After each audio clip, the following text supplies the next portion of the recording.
नमस्कार दोस्तों, बाबू शोभाराम राजकीय कला महाविद्यालय अलवर की ऑनलाइन कक्षाओं में आपका स्वागत है।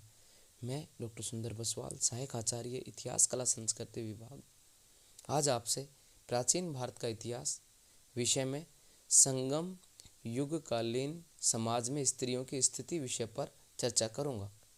आज हम जानेंगे कि संगम युग जिसे जो सुदूर दक्षिण भारत में जो संगम हुए चेर और चोल शासकों के शासनकाल में, संगम से तात्पर्य है संघ या अकादमी या विद्यालय। ऐसी कोई अकादमिक परिषद होती थी, उसे संघ कहा जाता था और वो दक्षिण भारत में संगम कहलाती थी। ये 3 संगम हुए हैं दक्षिण भारत के अंदर। प्रथम संगम जो पांड्य शासकों के संरक्षण में राजधानी मदुरा में हुआ था, ये 4400 वर्षों तक चला और इसमें 89 जो पांड्य शासकों का संरक्षण प्राप्त हुआ था। द्वितीय संगम मदुरई पतन के उपरांत पांड्य शासकों के संरक्षण में कपाटपुरम में आयोजित हुआ। इसके अध्यक्ष अगस्त ऋषि थे और इसमें भाग लेने वाले विद्वानों की संख्या 49 बताई जाती है। यह 3700 वर्ष तक चला था और इसमें तोलकपियर द्वारा तोलकपियम नामक ग्रंथ की रचना की गई। तृतीय संगम मदुरा के उत्तर भाग में आयोजित हुआ था। इसमें 49 विद्वानों ने भाग लिया। 1850 वर्ष तक चला और इसकी अध्यक्षता नक्कीरर ने की थी। इस तरह इन संगम जिसमें विद्वानों की एक सभा या सम्मेलन होता था, इसमें चेर वंश के, पांड्य वंश के और चोल वंश के शासकों ने प्रमुखतः भूमिका निभाई।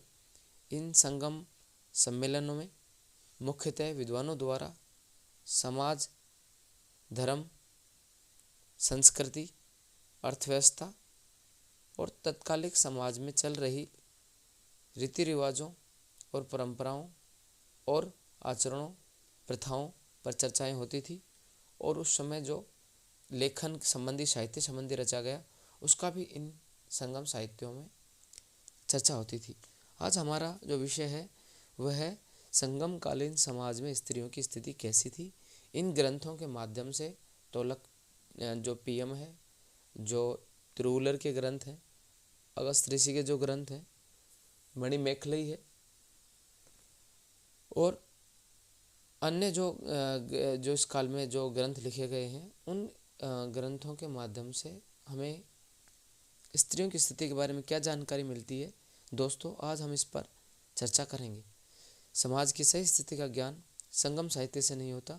काव्य ग्रंथों में जो विवरण मिलता है उसमें कुछ विरोधाभास भी मिलता है, परंतु उच्च वर्ग की स्त्रियों की स्थिति संगम काल में सम्मानजनक बताई गई है।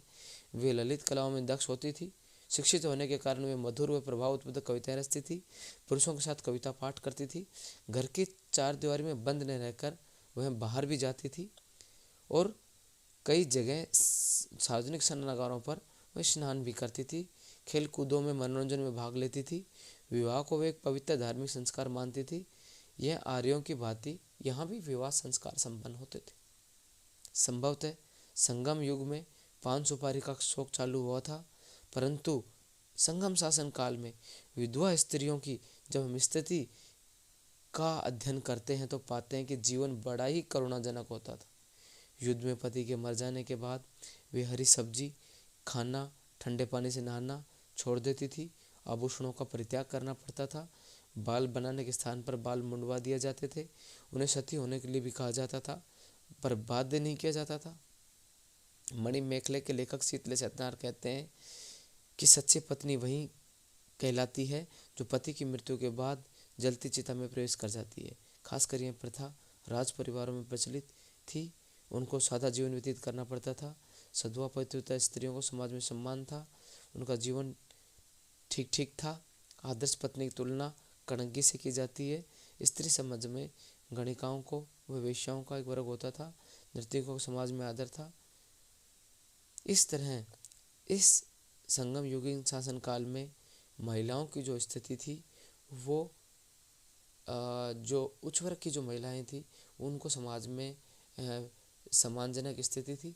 लेकिन जब हम वंचित वर्ग की महिलाओं की, गरीब वर्ग की महिलाओं की, निम्न वर्ग की महिलाओं की बात करते हैं तो उस काल उन महिलाओं को हर तरह से शोषण का शिकार होना पड़ता था, घर में भी और बाहर भी। इस काल की महिलाओं के भिक्षावृत्ति के, गणिकाओं के दुनिया भर के उदाहरण मिलते हैं, मंदिरों में देवदासियों के उदाहरण मिलते हैं।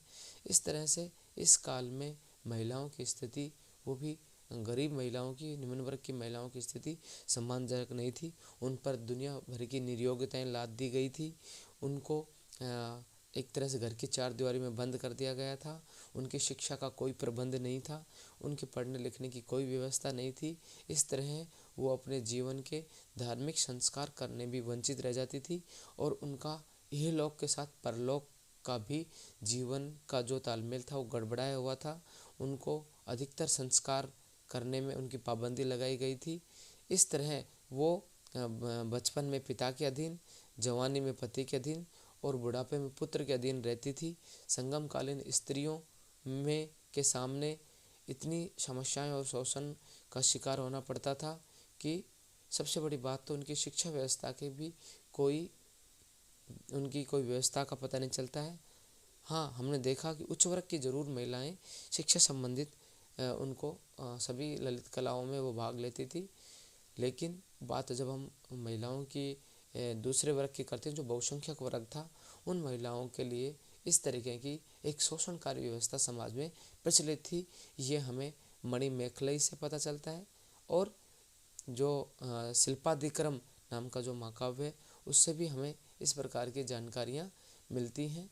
और दक्षिण भारत के जो अन्य संगमकालीन साहित्य में जो ग्रंथ रचे गए, उन ग्रंथों में भी हमें इन संगमकालीन स्त्रियों की जानकारी मिलती है।